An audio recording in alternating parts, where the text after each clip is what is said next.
se arrodilló ante él y le dijo: Señor, ten compasión de mi hijo y ayúdalo.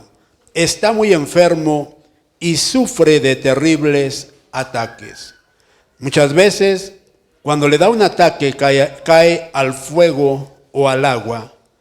Lo traje para que tus discípulos lo sanaran, pero no han podido hacerlo.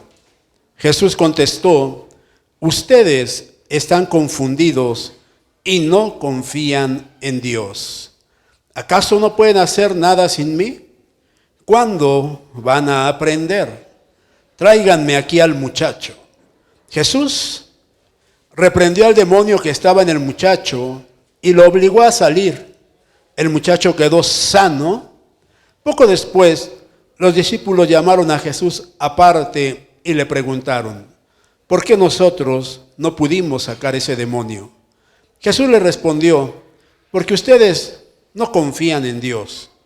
Les aseguro que si tuvieran una confianza tan pequeña como un grano de mostaza, podrían ordenarle a esta montaña que se moviera de su lugar y los obedecería. Nada sería imposible para ustedes. Amén. Oramos, por favor. Padre bueno y generoso, en el poderoso nombre de Jesús, damos las gracias por este tiempo, Señor, por su palabra, por su bendición que ha dispuesto para nosotros en este día. Padre, le suplicamos que quite todo estorbo del medio nuestro y de paso a que su presencia maravillosa nos bendiga el día de hoy, y permita también que, por favor, el Espíritu Santo redarguya en nuestros corazones y podamos aceptar, Señor, la palabra que ha preparado para nosotros. Quite todo estorbo para dar paso a esa libertad a la cual usted nos ha llamado, y por medio de esa libertad poder desarrollar cada una de sus bendiciones. En el nombre de Jesús le damos las gracias por este tiempo, Señor. Amén y amén. Dele por favor a mi Señor un aplauso fuerte. Gloria a Dios. Gloria a Dios. Dice esta palabra, hermano, que un hombre se acercó a Jesús, se arrodilló ante él y le dijo: ten compasión de mi hijo y ayúdalo. Este hombre declaró que su hijo tenía una enfermedad y que sufría de terribles ataques. Algo que llama mucho mi atención es que le dice al Señor Jesús: lo traje a tus discípulos para que lo sanaran, pero no han podido hacerlo. Fíjese cómo, hermano, Jesús, inmediatamente cuando este hombre externa lo que hay en su corazón y la decepción que había sufrido por medio de sus discípulos, Jesús, hermano, inmediatamente reprende al demonio que estaba en ese muchacho, obliga al demonio a salir del muchacho y presenta a alguien diferente, lo presenta sano. Muchos de nosotros hemos cometido errores en la forma de querer llevar a cabo una liberación.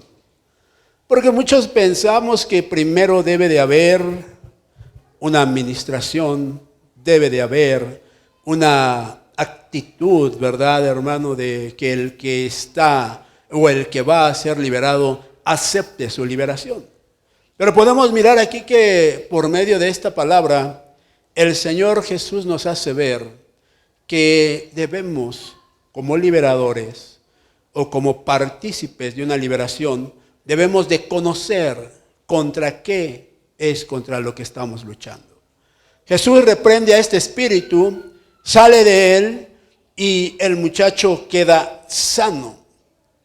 Pero algo que debiese de ser también parte de la atención de nosotros como pueblo de Dios es que Jesús, antes de declarar a este joven en una libertad, Jesús, hermano, declara unas palabras tremendas, unas palabras terribles a aquellos que son parte de la iglesia o son parte de su caminar o parte de su discipulado.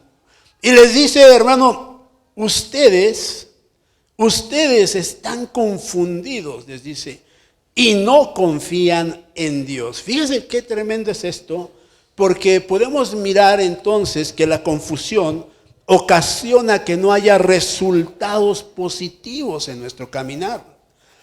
Cuando hay confusión, no hay victoria. Dígale a su hermano, cuando hay confusión, no hay victoria.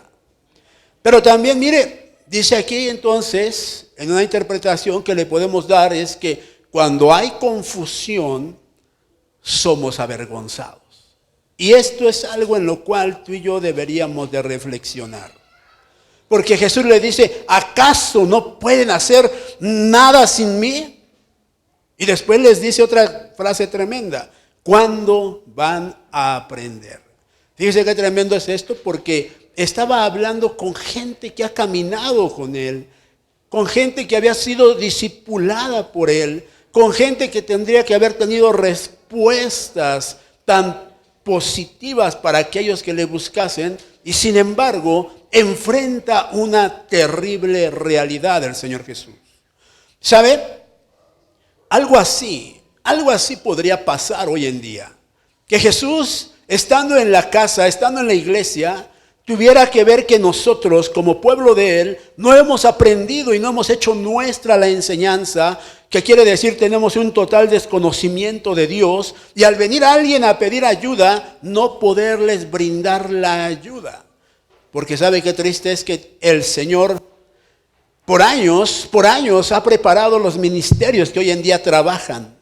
Los ministerios que hoy en día usted conoce, el Señor los ha preparado por años, y no es un año, son cientos de años los que el Señor se ha tomado para preparar los ministerios. Y mire qué tremendo es que los ministerios no tienen la capacidad para llevar a libertad a alguien.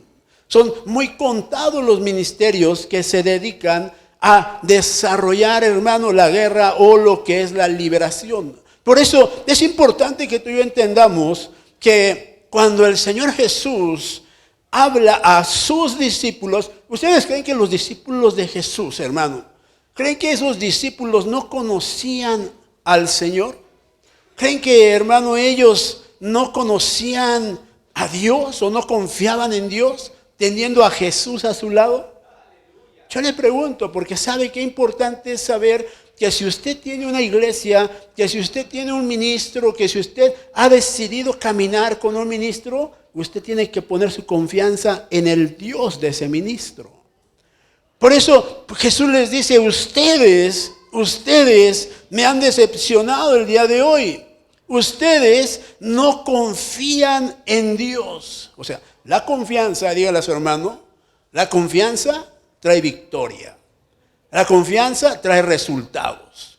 La confianza trae conquista. Por eso tú y yo tenemos que entender algo que es muy importante. ¿En quién confiamos nosotros? ¿En quién confiamos para no ser avergonzados? ¿En quién confiamos para no caer en esa confusión que se presenta y que busca acabarnos, que busca dañarnos? Imagínese usted cuánta gente habrá visto que los discípulos no pudieron echar fuera ese espíritu que atormentaba al joven. ¿Cuántas gentes de los que estaban ahí se habrán sentido decepcionados o habrán dado paso a un espíritu de confusión al mirar que esos hombres que eran discipulados por Jesús no podían echar fuera un demonio o un espíritu? Porque ¿sabe? El pueblo que en ese tiempo estaba ahí, estaba acostumbrado a ver que los demonios fueran expulsados. Dice la palabra del Señor, hermano, que los fariseos se atrevían a decir que Jesús echaba fuera a los demonios porque un demonio le daba esa autoridad. Y Jesús le dice a los fariseos, entonces, los discípulos de ustedes, ¿por quién echan fuera a los demonios? ¿Se acuerda o no? Entonces quiere decir que ellos estaban acostumbrados a ver que había autoridad en los hombres para echar fuera a los demonios. Y entonces ellos miran que los discípulos de Jesús, un hombre considerado el más poderoso en ese tiempo, un hombre considerado por algunos como el Hijo de Dios, no tenían la capacidad de echar fuera un espíritu o un demonio. Imagínense qué tremendo es esto, porque qué decepción. Qué decepción que siguiendo a Jesús por tanto tiempo no haya la capacidad de tener una respuesta de libertad para alguien que está siendo afectado. Yo quiero decirle hoy en día a usted, hermano, hermana, ¿cuál es tu capacidad de respuesta para llevar a un familiar, para llevar a un ser querido, para llevar a un amigo, para llevar a un conocido a la libertad que busca en el Señor? ¿Qué libertad tenemos tú y yo? ¿O estaremos confundidos? Estaremos confundidos y hemos dejado que la confusión nos genere una derrota en lugar de llevarnos a confiar en el Señor y tener una victoria en nuestras vidas. Hay 7 cosas, o déjeme decírselo de esta manera, le voy a presentar 7 cosas que llevan al pueblo a estar en confusión y que marcan su derrota ante una situación de libertad. Ante una situación como esta en la que usted tiene que enfrentar quizá un espíritu y echarlo fuera. Hay 7 cosas que van a ser un estorbo y que van a traerle, hermano, a su vida una situación, hermano, de confusión, y que por esa confusión usted no va a poder echar fuera esos espíritus que vienen a ocasionarle un daño a nuestra familia, a la iglesia, a un ser querido, a quien usted quizá ama y ve cómo se ha ido destruyendo poco a poco. ¿Cuántas veces usted ha orado por alguien y no ha obtenido una respuesta? ¿Cuántas veces quizás su oración fue canalizada a una sanidad de la persona y usted, hermano, miró a la persona en su necesidad, dijo, voy a orar por ti, voy a pedirle a Dios que traiga libertad, que traiga sanidad, y después de su oración, usted quizá le preguntó a esta persona, ¿cómo te sientes? Y ella dijo, igual. ¿Y sabe qué decepción tan tremenda para nosotros que oramos que no haya resultados? Porque a lo mejor uno puede decir, pues tu fe, no tienes fe, por eso no sanaste. Pero ¿dónde queda nuestra fe entonces? ¿Quiere decir que no conocemos a Dios? ¿Que no tenemos fe y por eso no hubo un resultado? ¿O cuántas veces habremos orado para pedir por una bendición para otra persona y no la hemos conseguido tampoco? Y qué triste es que la gente viene y te dice, ore por mí, le pido que por favor me tengan en oración porque tengo este problema, tengo esta necesidad. Y cuando tú preguntas, ¿qué pasó? ¿Cómo te fue? Miras que fue un fracaso. Que no hubo una libertad, que no hubo la respuesta que necesitaba, que no hubo el cambio que esperaban. Y sin embargo, sí hubo una derrota. Qué importante es entonces que nosotros aprendamos a llevar a la gente a afirmarse a todo aquello que representa el Señor, porque si ellos miran en nosotros que hay confusión, ¿cómo creerán en un Dios? Si miran que nosotros que estamos enseñando los llevamos a la confusión. ¿Cuántas veces habremos dicho, Señor, bendice a mi familia? Señor, bendice a mi hijo, bendice a mi hija, que haya buenos resultados en esto que va a emprender. ¿Y cuántas veces el hijo habrá dicho, la hija pasó lo mismo, no hubo buenos resultados, Padre? ¿Y sabe qué triste es eso? Porque en lugar de afirmarlos en la fe o en un conocimiento pleno del Señor, los vamos llevando a una confusión y a otra confusión tras otra confusión, y al final deciden mejor apartarse de lo que representa el Señor. Pero ¿cuáles son entonces los estorbos que te llevan a no tener esa victoria? ¿Cuáles son esos estorbos que llevan al hombre a estar en una confusión y esa confusión no les permite ver una victoria? Vaya conmigo al segundo libro de Reyes, capítulo 19, versículos del 24 al 26. La versión que le estoy leyendo hoy es la versión del lenguaje sencillo. Dice esta palabra del Señor: tu orgullo es haber hecho pozos y haber bebido el agua de otros países. Presumes de que a tu paso los ríos de Egipto se quedaron secos. Pero ¿acaso no sabes, Sennacherib, que fui yo quien te permitió hacerlo? Desde los tiempos antiguos he planeado lo que ahora sucede. Por eso destruyes ciudades fortificadas y las transformas en un montón de escombros. Por eso dejas sin fuerza a sus habitantes y los confundes y llenas de miedo. Y se han vuelto como la hierba del campo, como el pasto verde, como la hierba de los tejados que se seca antes de crecer. Fíjese cómo uno de los primeros estorbos que vienen a la vida de la gente y que genera la confusión es el miedo. Es el miedo. Después de un fracaso en la oración, si te vuelven a decir, ora por alguien, ¿lo haces con el mismo ímpetu? ¿Lo haces con el mismo gozo? ¿Lo haces creyendo que de verdad va a pasar algo? ¿O viene la confusión y dices, ¿qué tal si oro y otra vez no pasa nada? ¿Qué tal si oro y en lugar de que haya bendición, otra vez le voy a preguntar y me va a decir, no sentí nada? Fíjese qué tremendo es entonces que el miedo genera que se pierda la victoria en lo que está desarrollando. ¿Qué habrán sentido los discípulos? Primero, cuando no vieron la victoria al orar y que ese espíritu se fuera. Segundo, ¿qué habrán sentido los discípulos cuando Jesús le dice, ustedes están confundidos, no conocen a Dios? ¿Qué habrán sentido ellos cuando les dijo, ustedes están confundidos? Porque sabe, uno de los términos que se utiliza para decir confundidos es engañados. Fíjese qué tremendo es que a usted como pueblo de Dios le dijese a alguien, usted está engañado con ese Dios.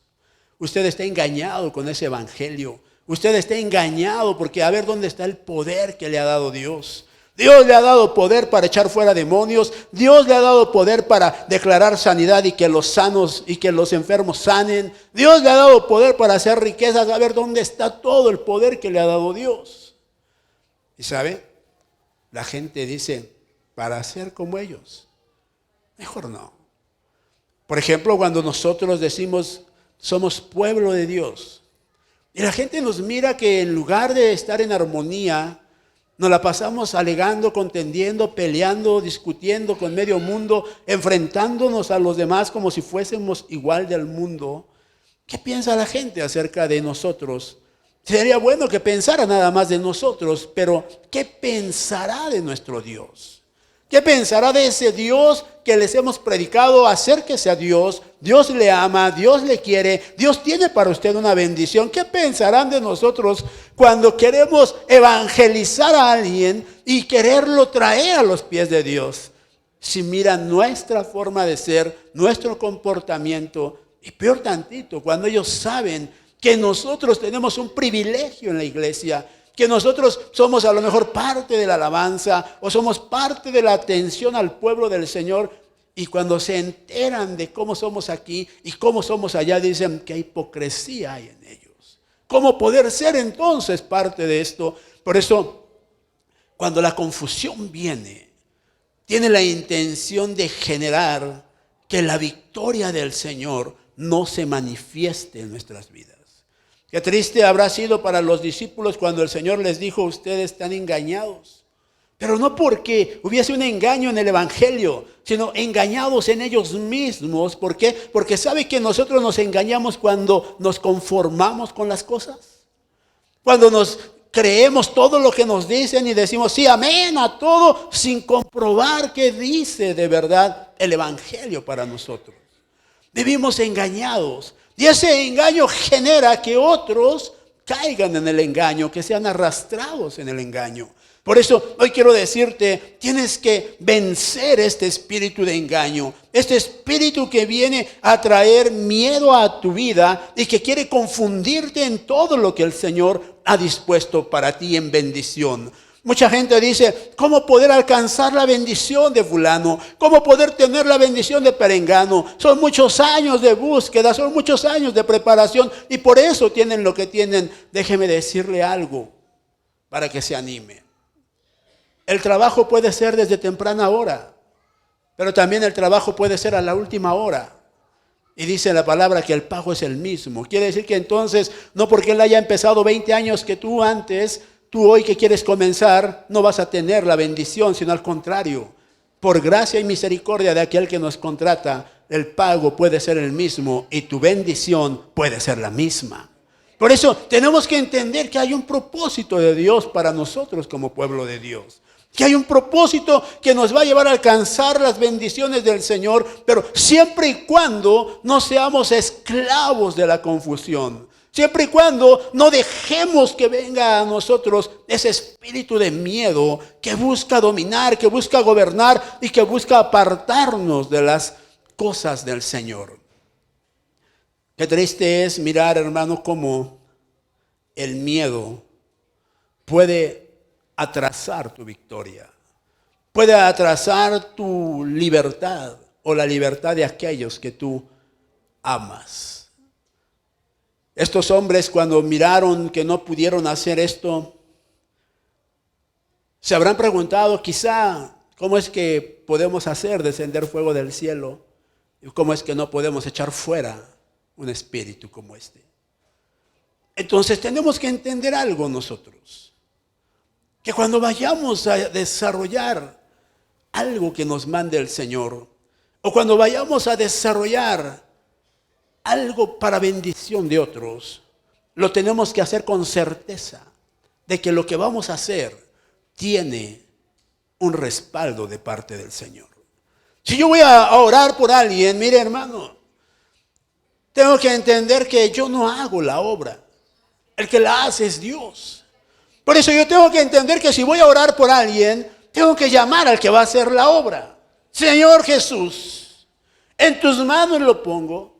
Señor Jesús, ha declarado su falta, ha declarado su necesidad. Señor Jesús, haz esa obra que él busca.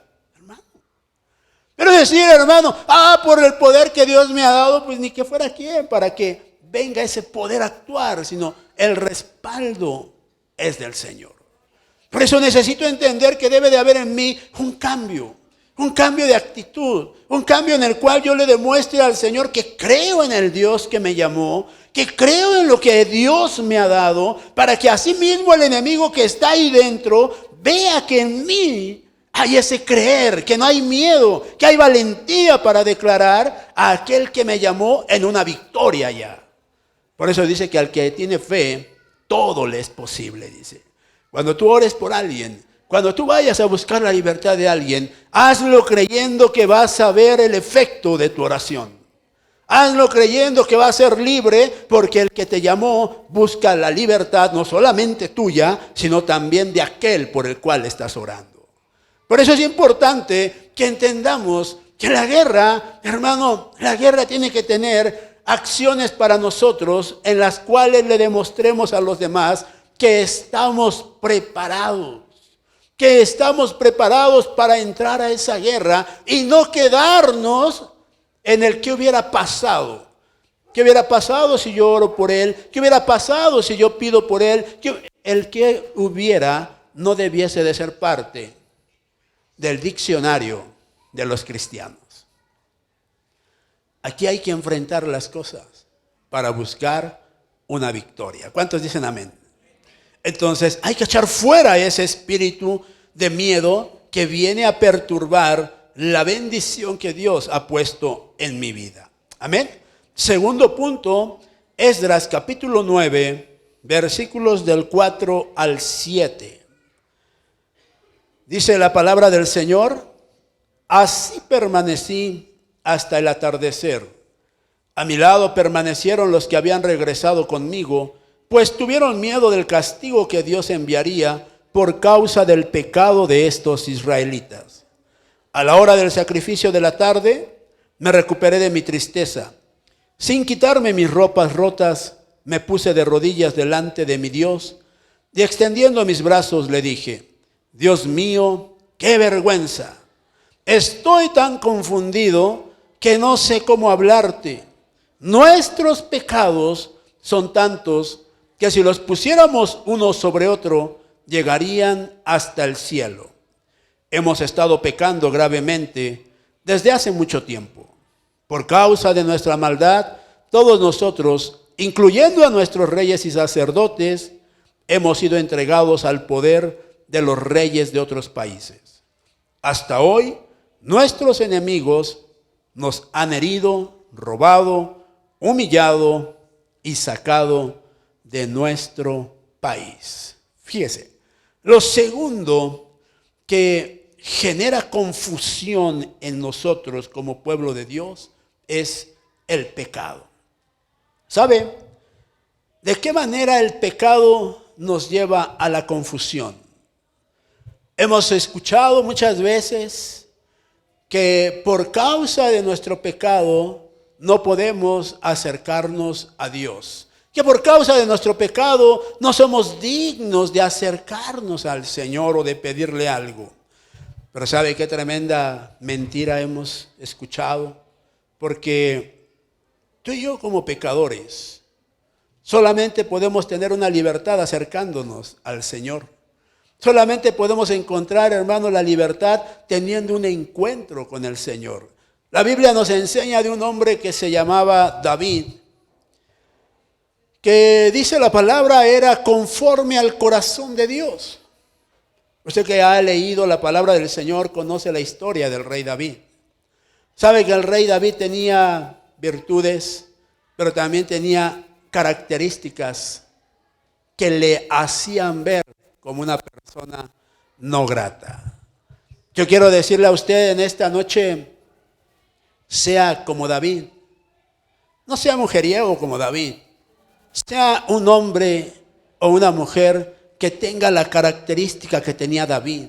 Que cuando él cometía un error, dice la palabra, iba y buscaba a su Señor en oración. Que estaba metido con él, sabía que el perdón provenía de Dios y no dejaba que le afectara el pecado que había cometido, sino por el contrario, a él le agradaba buscar al Señor. Quiero preguntarte en esta noche, ¿te gusta buscar al Señor? Porque mira, si tú buscas al Señor, Él va a tener agrado de ti. Él va a tener agrado de ti y ante la oración de algunos que lleguen antes que tú al Señor, si ellos no están acostumbrados a buscar al Señor, pero tú sí, déjame decirte que la oración que el Señor va a escuchar va a ser la tuya, porque va a decir, ya sé quién es Él, ya sé quién es Él. Sí, ya sé, sí, es el pecador de todos los días, pero también es el que se arrepiente todos los días. ¿Sabe qué importante es eso? Ser conocido por Dios, porque sabe que reconozco mis fallas, que reconozco mis errores. El día que yo aprenda a decirle al Señor, Señor, pequé porque me agrada, pequé porque me gusta, pequé porque siento un deleite en esto, el Señor va a entender que en mí ya no hay mentira. Y va a hacer que yo vaya perdiendo la carnalidad para entrar a la espiritualidad. Porque los pecados de la carne para muchos son difíciles de vencer. Y tenemos que entender que va a venir una lucha contra esa carne que no me deja avanzar, pero que a través de la oración, a través de la comunión con el Señor, a través de la lectura de la palabra, voy a ir entrando a una dimensión espiritual que me va a llevar un día a tener la victoria delante del Señor. Por eso yo tengo que apartar de mí el pecado. Principalmente, ¿por qué? Porque se apodera de mi mente. Se apodera de mi mente y no me deja reaccionar como debería de ser. Se apodera de mi mente y está ahí nada más perturbándome, pecador. Y si yo le hago más caso a mi mente, me va a acabar. En lugar de hacerle más caso a lo que dice la palabra, que al que confiesa y se aparta, alcanza la misericordia de Dios. Por eso, hermano, es tremendo el pecado en nuestras vidas. Porque el pecado, aparte de generarte esa confusión, de apoderarse de tu mente, viene a cambiar tu relación con el Señor. Viene a cambiar tu relación con el Señor. Y sabes, vas perdiendo la confianza. En lugar de que Dios pierda la confianza contigo, tú vas perdiendo la confianza con Dios y te vas alejando y te vas alejando, porque llega el momento en que uno dice, tantos pecados que Dios ya no me quiere recibir. A fulano sí le hace caso, a mí no me hace caso. ¿Y sabe? Dios busca gente que se arrepienta de sus pecados. Dios quiere gente que reconozca sus faltas, sus fallas. Dios quiere hacer de su pueblo un pueblo que abandone el pecado para vivir en una victoria en el Señor.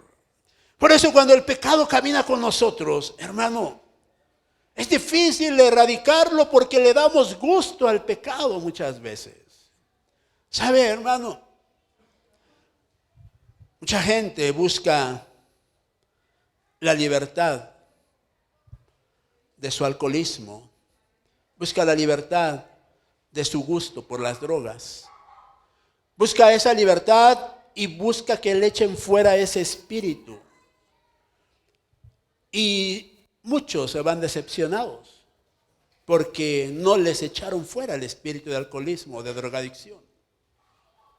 Pero no se puede echar fuera lo que no hay dentro. Porque el espíritu que ellos dicen tener de alcoholismo o drogadicción no lo es tal. Eso es una obra de la carne, un deleite de la carne, una satisfacción de la carne, un gusto de la carne por el alcohol, un gusto de la carne por la droga. Lo que viene después de practicar cosas por estar alcoholizado o estar drogado, ahí sí ya es espiritual. Porque viene una degradación del hombre, una degradación de la mujer, una contaminación del hombre, una contaminación de la mujer por causa del efecto que generó en tu vida el alcohol o la droga. Y empiezas a tener una relación con uno, con otro y con otro. Y entonces dice la palabra que hay una contaminación de espíritus. Pero cuando alguien viene y dice, quiero que eche fuera de mí este espíritu de alcoholismo, y la gente dice, vamos a orar, vamos a pedirle a Dios que eche fuera el espíritu de alcoholismo, y se va como llegó, es porque ignora el que lo quiso liberar, que eso no existe. Que lo que tiene que hacer con él es llevarlo a dejar su gusto por el alcohol. Porque si no, mire, hermano, qué tremendo es que los mete usted a un lugar, una granja, 15 días, un mes, y salen limpios y dicen, no probé alcohol, estoy bien. Ahí mandemos a todos los locos, a todos, perdón, a todos los que tienen espíritus, para que los liberen. Pero no es así. Usted lleva a un hospital una persona que tiene dependencia de la droga, la están limpiando, la están, hermano, tratando, le están quitándole esa adicción, y a la vuelta de unos meses sale también en paz. ¿Y qué los lleva nuevamente a recaer? ¿Qué los lleva? ¿Será que el Espíritu vino y les dijo, ven, ven, ven? ¿O es su gusto por lo que hacen? Por eso es importante que entendamos que el pecado que nos gobierna es el pecado que nos aleja de la victoria en el Señor. ¿Cuál es el pecado que tú y yo tenemos que no nos permite poder avanzar? ¿Cuál es el pecado visual que tú tienes? ¿Cuál es el pecado carnal que tú tienes? ¿Cuál es el pecado del alma que tú tienes que no te permite avanzar? ¿O cuál es el pecado espiritual que tú tienes que no te permite tener victorias? Estamos hablando de 4 cosas diferentes. 4 cosas donde el pecado se mueve, donde el pecado genera en la gente un daño terrible y no le permite ver victoria.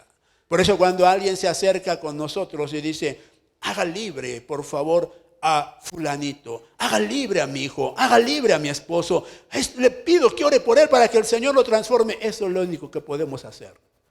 Pedirle al Señor para que el Señor lo transforme, porque el hombre no tiene la capacidad de transformar a nadie. Si Dios no está con el hombre, no hay cambio para el hombre. Para que el hombre sea libre, necesita ver un Dios en ese hombre que va a orar por él, para que venga el respaldo de Dios y haga la obra que buscan los demás. Tenemos que entender que tú y yo fuimos llamados a llevar a libertad a la gente, no a estar esclavizados en nuestros pecados. Por eso el Señor nos da la pauta y nos ofrece la oportunidad de dejar atrás nuestros pecados y de caminar en libertad. Dice la palabra que el Señor es la vida. Dice la palabra que el Señor es la puerta. ¿Por qué no agarramos la puerta de la libertad y dejamos que el Señor obre en cada uno de nosotros? Qué bonito es, hermano, estar en santa paz, dicen por ahí, en la casa. Qué bonito es estar en paz con la esposa, con el esposo. Qué bonito es estar en paz con los hijos. Qué bonito. Mucha gente dice, qué bonita familia. ¿Y por qué no tienes una igual? ¿Por qué no tienes una familia igual a esa de bonita? ¿Por qué no vences tu pecado carnal y dejas que sea la paz del Señor la que gobierne tu casa? ¿Por qué no vences esa actitud soberbia y dejas que sea la paz del Señor la que gobierne tu matrimonio? ¿Por qué? ¿Por qué necesitamos que pase algo para entender que debemos de cambiar en nuestra vida? Por eso es importante mirar cómo hay cosas que vienen a confundirnos. Y, ¿sabe? Usted tiene que aprender a no vivir confundido. Usted tiene que aprender a confiar en Dios. Cuando tengas un problema, confía en Dios. Cuando tengas una necesidad, confía en Dios. Cuando tengas una afectación, confía en Dios. Y Dios hará la obra. Confía en, es más, dígale a su hermano, confía en Dios. Dios va a hacer la obra. Confiemos en Dios. Y de esa manera vamos a poder avanzar. Y vamos a poder crecer. Vaya conmigo al libro de Isaías, capítulo 19.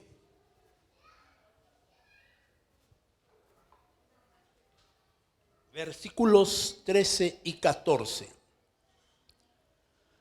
Dice la palabra del Señor: los jefes de Zoán son unos tontos. Los jefes de Memphis se dejaron engañar. Y los jefes de las provincias hicieron que Egipto se equivocara. Dios ha confundido a sus consejeros porque son unos malvados. Egipto se tambalea como borracho y nadie podrá ayudarlo. Lo tercero que viene a traer confusión es la maldad que la gente tiene. Es la maldad que se vive en el mundo.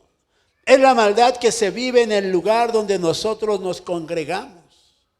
Es la maldad que se vive, con todo respeto por esto, en la misma casa donde vivimos. La gente, hermano, a través de su maldad, genera confusión en otros. ¿Sabe qué triste es esto que le voy a decir? Podemos ser usted y yo la familia más hermosa en la iglesia. Podemos ser la familia más preciosa aquí dentro de la iglesia. Pero qué triste es que de ti, que eres la cabeza, salen palabras hermosas, palabras de agradecimiento a Dios. Y en alguno de los miembros de tu familia, lo único que salen son blasfemias a lo que se hace en la casa de Dios. La maldad de uno corrompe a los demás. La maldad de uno está acabando con lo que el Señor dispuso para ti. Y dirá usted, pastor, ese es un cuento chino. No, también es mexicano el cuento. Porque también aquí se dan ese tipo de cosas. Tenemos la familia más hermosa en la iglesia, pero ya fuera de la iglesia, te dije, yo no quería ir a la iglesia. Te dije, siempre es lo mismo. Ya estoy fastidiado, ya estoy cansado. Ya no cuentes conmigo, ya ni la mano te voy a echar, ¿sabe? En la familia no estamos para echarnos la mano. En la familia estamos para caminar en unidad en el Señor. No para echarnos la mano, para aparentar algo, no. Si alguien en tu familia dice, te voy a echar la mano para que los demás vean que somos la más hermosa familia, dígale, apártate de mí, Satanás, por no decirle echamanos. Porque el Señor no busca que le echemos la mano. Busca que seamos verdaderos siempre. Por eso cuando tú dices, la maldad no camina conmigo, déjame decirte algo. Te vas a enfrentar a una situación tremenda. Porque lo que vas a demostrar es que eres verdadero en todo lo que haces. En mi casa no debe de haber hipocresía. En mi casa no debe de haber falsedad. En mi casa no debe de haber oscuridad, porque todo eso representa la maldad. Pero ¿qué hay cuando le toleramos a la maldad sus actitudes, sus palabras, sus acciones? Y la maldad te dice: si quieres que vaya contigo a la iglesia, plánchame mi ropa, mamá. Si quieres que vaya contigo a la iglesia, cómprame esto, mamá. ¿Sabe? Si no estamos para complacencias con la maldad. A la maldad hay que enseñarle que hay un orden en la casa. A la maldad hay que enseñarle que hay un orden donde debemos de caminar día con día.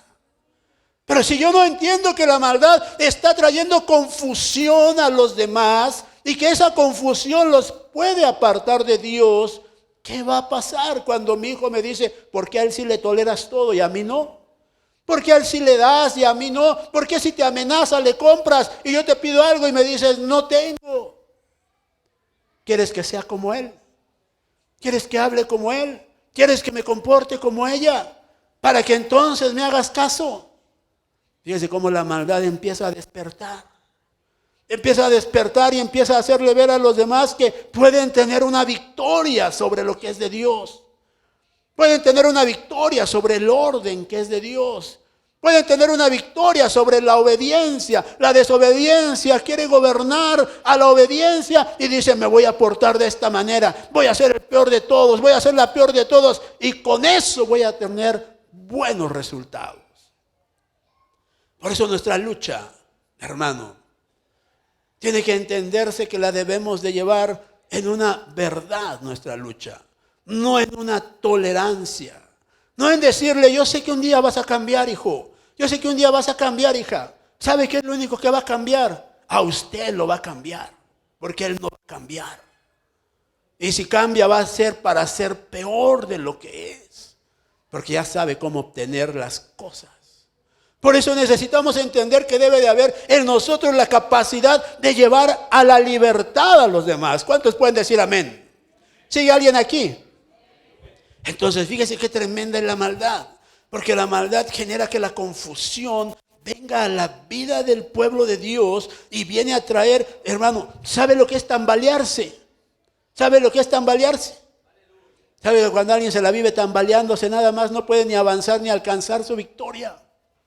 Muchos de nosotros podemos decir: tengo tantos años en el evangelio. Y habrá algunos que nos digan: ¿y qué has hecho en tantos años? ¿Qué has alcanzado en tantos años? Mi familia ya está toda en Cristo, gloria a Dios, hay una victoria. Pero tantos años y que ni tu familia esté en Cristo, qué tremendo sería. Porque entonces la maldad ha venido a enseñorearse, la maldad ha venido a gobernar, la maldad ha venido a querer quitarte lo que Dios te ha dado. No se puede alcanzar un propósito de libertad cuando la maldad se presenta. Podemos decirle a alguien de nuestra familia: ven, te invito a conocer el lugar donde me congrego. Ven, te invito a conocer la palabra del Señor. Y habrá gente que diga: no. Yo no quiero conocer dónde te congregas. Yo no quiero conocer la palabra que tú me quieres presumir, porque yo miro que en ti no ha hecho efecto. ¿Sabe qué tremendo es eso? Qué tremendo es que nos digan que tantos años han sido perdidos. Porque sabe que si algo tiene la familia, aparte de que dice la Biblia que son los peores enemigos, también dicen las verdades más crueles. No te la suavizan, te la dicen como es, para ser como tú. No. Por eso yo debo de entender que debo de aprender a dejarme llevar por el Señor y declarar que conozco a Dios. Que conozco a Dios, que no estoy confundido, que conozco a Dios, que sé que hay pruebas para avanzar, que sé que hay tiempos para mi bendición, que sé que el Señor ha dispuesto para mí algo que llegará en su tiempo, no cuando yo lo considero. ¿Sí está usted por aquí? Amén. Entonces van tres cosas: el miedo, el pecado la maldad. Y vaya conmigo al libro de Job. Job capítulo 6, versículo 18.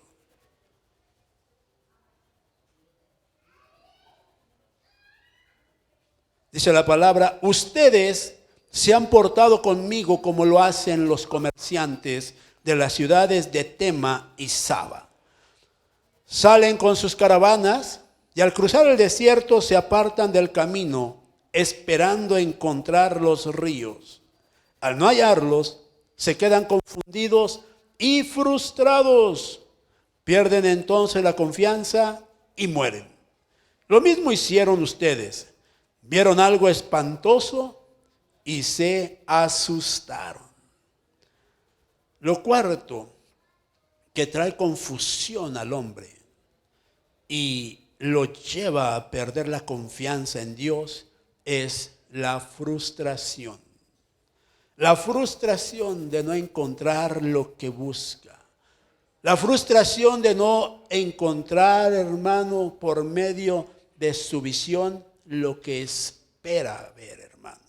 ¿Sabe qué tremendo es cuando a alguien le dicen: Dios habla? Dios tiene vasos que hablan. Dios tiene vasos que dicen su palabra. Dios tiene vasos que profetizan la bendición de Dios. ¿Sabe qué triste es mirar que la gente, cuando viene para ver si es cierto que Dios habla, se encuentra con terribles decepciones, hermano? Y dicen: ese es Dios hablando. ¿Quién dice que ese es Dios? Si yo conozco a fulano, si yo conozco a perengano, si yo sé cómo habla, yo sé cómo actúa. Si allá donde yo vivo también vive él, yo no sabía que iba a esa iglesia. Y se desengañan totalmente de lo que representa un hombre de Dios. Porque dice: ese que tú dices que habla, que Dios habla a través de él, ese allá en mi calle donde yo vivo, allá debieses de ver cómo habla, debieses de ver lo que toma. Y aquí viene y se da golpes de pecho diciendo que es hombre de Dios y que es un vaso de Dios. Fíjese qué tremendo puede ser que la gente se vea frustrada en sus anhelos. Quiero conocer a un Dios que me hable. Quiero conocer a un Dios que me diga lo que tengo que hacer para que venga bendición a mi vida, y se encuentre con un asalta iglesias. ¿Sabe qué hay asalta iglesias? Lo peor de todo es que los invitamos nosotros a las iglesias luego. Predíqueles, predíqueles. Ya cuando menos cuenta se da, ya le está sacando a la iglesia hasta lo que no. Por eso, qué frustración hay cuando tú dices: soy un siervo de Dios, y lo único que te importa es la economía de los demás, obtener un bien de los demás. ¿Sabe qué importante es entender entonces que la frustración es un medio para confundir a los demás? Es un medio para confundir a todos aquellos que quieren, hermano, alcanzar algo en el Señor. Está bien que hay pruebas para el avance de nosotros. Está bien que hay pruebas que tienes que pasar para ver tu capacidad de fe. Pero de ahí a que venga alguien a frustrar tu avance en el Señor, hermano, necesitamos poner atención a todo eso. Si tú quieres llevar a alguien a libertad, tienes que enseñarle que no tiene que ver con sus ojos carnales, que no tiene que oír con sus oídos naturales, sino que tiene que tener un encuentro con el Señor para que su visión y su oído le sean abiertos en lo espiritual, hermano. Que ellos vean que hay otro ámbito. Y que no es de que el que está predicando diga: así es y así es. No, ¿qué dice tu Biblia? ¿Qué dice la palabra? Que no te engañen porque te vas a frustrar. Yo pensé que era así. Míralo, tan seriecito que se ve. Míralo allá arriba, lo que dice, y acá abajo con todo mundo cotorreando. ¿Sabe qué triste es perder tu identidad sacerdotal? Qué triste es perder lo que Dios te ha dado por dejarte llevar por la carne. Y frustras a muchos. Y frustras a tantos que al rato, hermano, cuando buscas que tengan un encuentro con Dios, dicen, no, así estoy bien. Dice la palabra del Señor, hermano, en algo que considero que es muy terrible cuando dice la palabra que más nos valdría no haberle conocido, dice.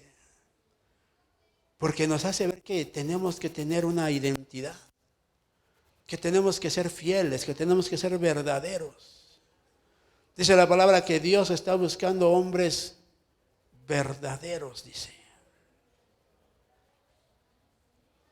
¿Qué hay en nosotros para que el Señor considere que somos verdaderos? ¿Cuántos podemos decirle al Señor, Señor, yo soy verdadero? Ninguno. Hermano. Dígale al Señor, Señor, ayúdame a ser verdadero entonces. Amén.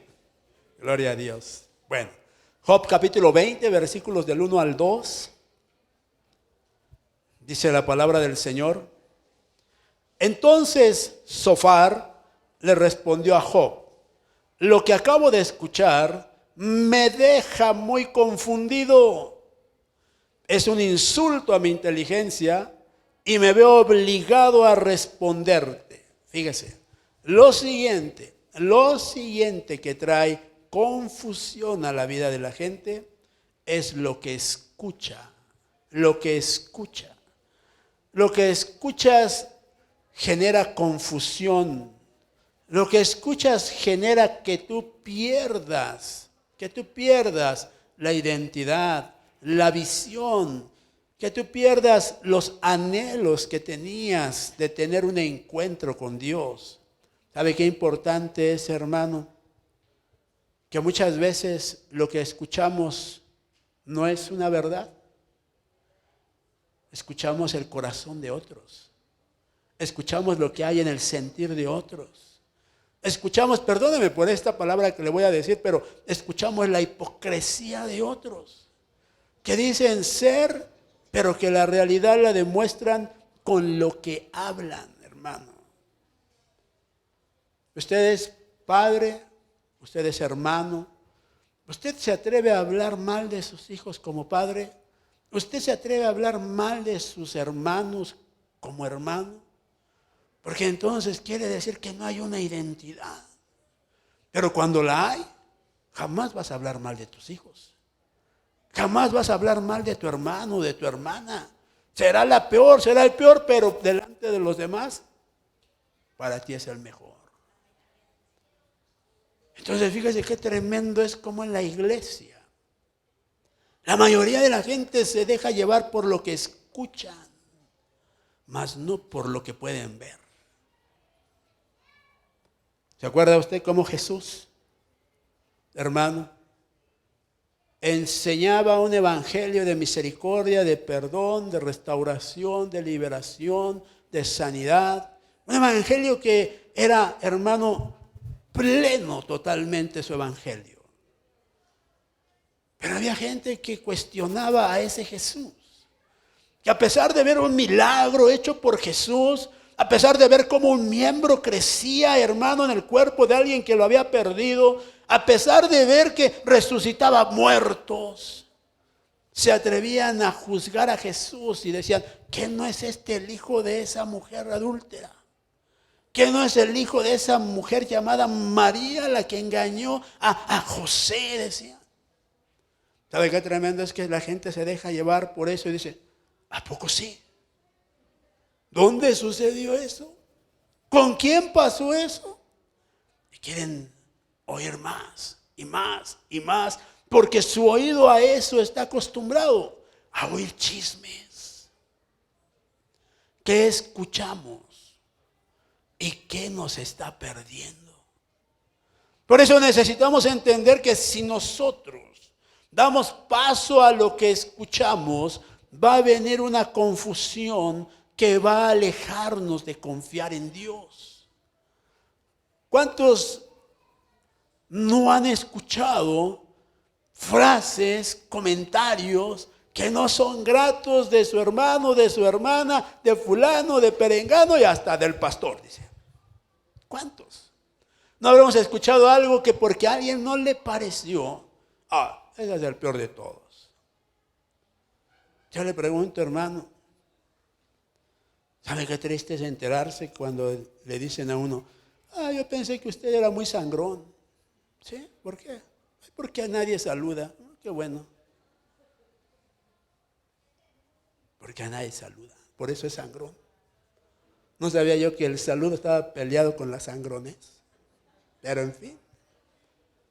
¿Sabe qué tremendo es? Que la gente empieza a decir, no, ese ni te le acercas porque ni saluda, ¿eh? Pasa como burro a tu lado y ni te ve. ¿Ven? Fíjese qué tremendo es que la gente se deja llevar por eso. Y al rato nada más está atento a ver a quién va a saludar, a quién no saluda. Por eso tiene que entender que debe de haber cosas que nos deben de hacer ver más como hijos de Dios que como hijos del mundo o carnales. Porque aquí vengo a la iglesia, a ver, ¿a qué viene usted a la iglesia? Yo vengo a predicar. Dicen en mi pueblo, no vengo a hacer club social. Si usted viene a socializar, amén. Si usted viene a relacionarse con sus hermanos en la iglesia, amén, qué bueno. Pero usted debe entender que usted viene a la iglesia a escuchar la voz del Señor. No a ver si lo saluda el pastor, no a ver si el pastor tiene hoy el agrado de descender de su pedestal y decirle Dios les bendiga a todos. No, venimos a escuchar la voz de Dios para tener un cambio en nuestras vidas. No sé si así lo ve usted, yo así lo veo. Porque debe de haber un entendimiento en nosotros y no vivir confundidos y pensar, voy a ir a la iglesia a ver qué pasa en la iglesia. Vaya usted a la iglesia a recibir del Señor. Vaya usted a la iglesia a tener un encuentro con el Señor y cuando acabe usted de escuchar al Señor, entonces sí, tenga un encuentro con sus hermanos, platique con sus hermanos, conviva con sus hermanos, socialice con la iglesia. Y preséntese con la iglesia y diga, aquí estamos en unidad, hermanos. Porque saben, al final de todo esto, podrá haber muchos seguidores en la iglesia. Muchos seguidores de la palabra. Muchos seguidores de los milagros. Muchos seguidores de la verdad en la iglesia. Al final puede haber muchos seguidores, pero no hay verdaderos discípulos en la iglesia. ¿Cuánta gente caminó con Jesús? Millares, millares. Y dice la palabra aquí un mensaje y se convertían 3,000, 5,000. Y hermano, dice uno, ¿y dónde están todos los que se convirtieron cuando pusieron a Jesús ahí? Cuando lo crucificaron, ¿dónde estaban todos? ¿Dónde están todos esos convertidos a Jesús? Y podemos ver que la realidad es cruel, hermano. Que podrá haber millares en las iglesias, pero solamente un porcentaje mínimo y ridículo es el que verdaderamente ama a Jesús para continuar con Jesús. De los miles, 12, 120, 240. ¿Y después? ¿Dónde están los demás? Por eso es importante entender que lo que escuchamos tiene la intención de perdernos en lo que representa a nuestro Señor. ¿Sí sigue usted aquí? Le voy a dar uno más, mire. Salmos capítulo 31, versículos 21 y 22. No sé cuántos le he dado, pero. ¿Cuántos? ¿3? ¿Solo 3 le he dado? 6, perdón. Dije, no, hombre. Cada vez estoy peor, le iba yo a decir, Señor, perdóname. Salmos capítulo 31, versículos 21 y 22. Dice la palabra del Señor. Bendito seas, Dios mío. Cuando yo estuve en problemas, me mostraste tu gran amor. Estaba yo tan confundido que hasta llegué a pensar que no querías ni verme.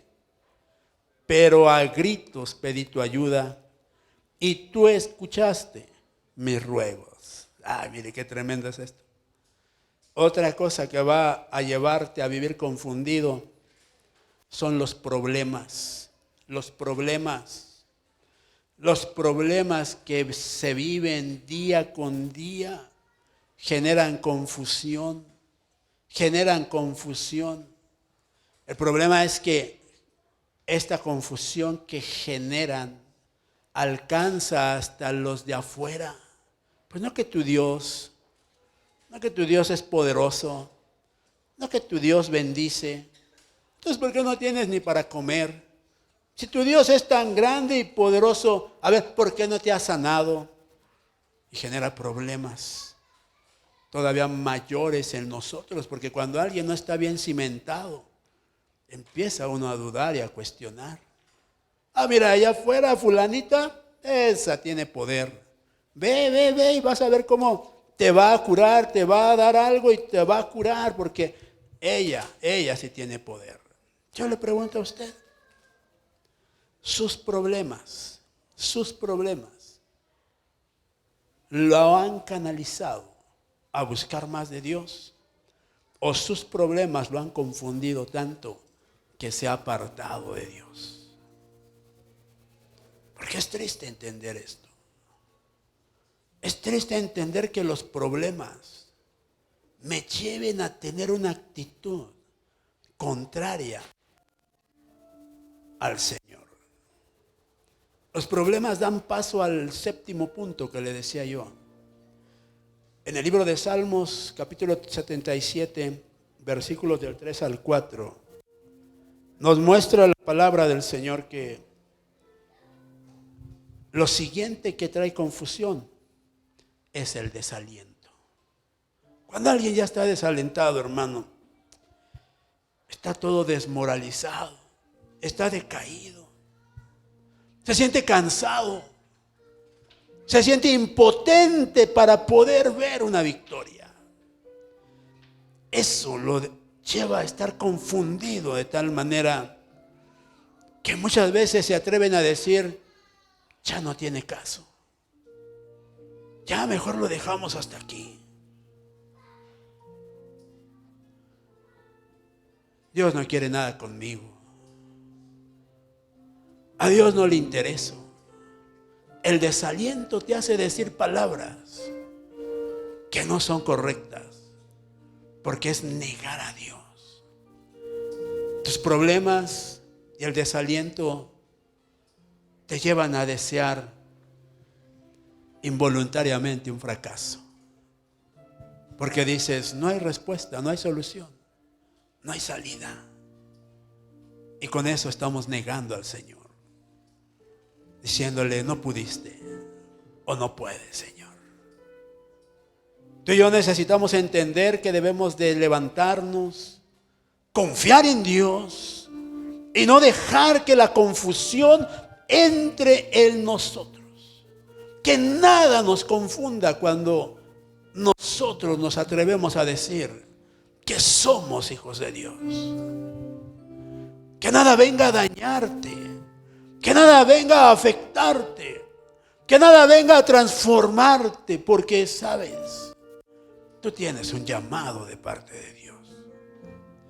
Tú tienes un llamado poderoso en el Señor. Dice la palabra que el mundo espera de verdad con una ansia terrible que se manifiesten aquellos que dicen ser hijos de Dios. Porque cuando eso suceda, todo va a cambiar y llevarán a muchos a la victoria y llevarán a muchos a alcanzar lo que el Señor ha dispuesto para ellos. Cuando entendamos esto, haremos de los nuestros hombres y mujeres victoriosas en el Señor, porque su confianza estará puesta en el Señor. Cierre sus ojos. Padre.